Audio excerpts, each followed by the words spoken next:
because of the risk which is involved, people fall for it. It is actually a bait for people to go ahead and participate in such activities. So I will now not consider them as stupid. Then what is considered as a stupid feat? How many of you walk? Alright, so there are very few people who walk. That is very good to know. How many people over here do long walks? What is the maximum distance you walk? 10 kilometers. You walk for 10 kilometers. That is wonderful. And then, in my search for stupid feats, I realized that the world has lots of people who walked more than just 10 kilometers. Can you think about people who walked 3,000 kilometers? There is Andy Ward who walked all the way from Europe to Asia. 3,000 kilometers. And we have lots of walkathons which is happening around. And there came my question. Walkathons. Why? Why do even people bother to walk when it is so boring of an activity? Walkathons. Low intensity. So there started my question. Why do people go for long distance walks? And that is what I'm going to be speaking about today.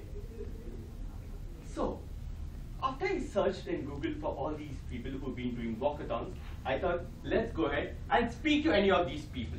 I had two options. Either I talk to any of those people who did loads of these walkathons, or I go ahead and do a walkathon myself and see what is the experience about walking. Being the lazy me, I decided, let's go ahead for a walk. Who's going to get in touch with these people? So in this year, a few of my friends, I was able to convince them into walkathons. We decided that we are going to do a first walkathon in our lives.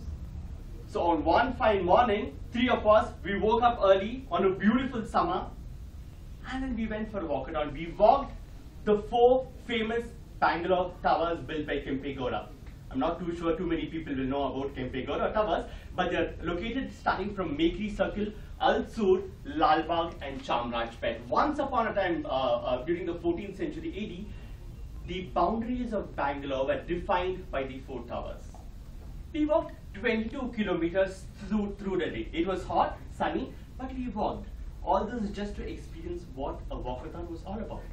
And at the end of the day, after 12 kilometers of walking, we loved it.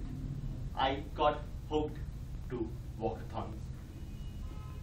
2 weeks down the lane, I decided I started loving my walkathons, and let's do more of it. So this time around, it's walking on the hills.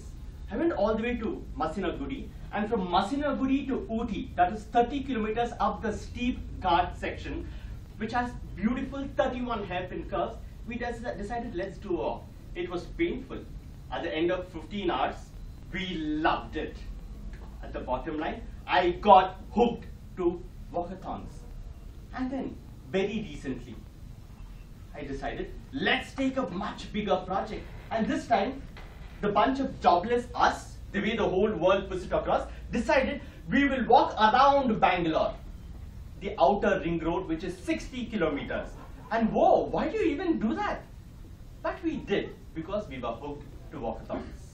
So come 3:30 a.m., 3 of us, we walked all around one fine Saturday. It was so sunny, so hot, lots of traffic. Doesn't matter, we actually loved it. So it took us a full 16 hours to complete the walkathon. But the bottom line is one thing, we loved walkathon. And then I am in a much better position over here to stand and say, why do people love walkathons? It's not the accent of health.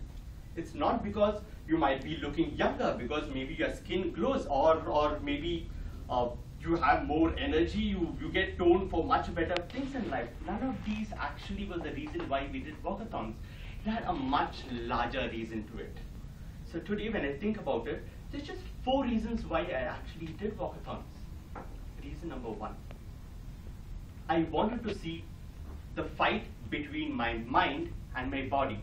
Where is it that I'm supposed to establish a balance, and when is it my body is supposed to listen to the mind? Number 2, when we walk, every bit of ego inside you is squeezed out of your body. When you walk, you're just one among all the other people on the road, and there is absolutely no difference between you and them. And more importantly, I walk for the love of walking. Thank you, ladies and gentlemen. And before the applause, if you think you were not made for walking, think about it, because during your lifetimes, you walked 65,000 miles. And when I say that, it is 3 times around the globe. Thank you, ladies and gentlemen. Thank you for all the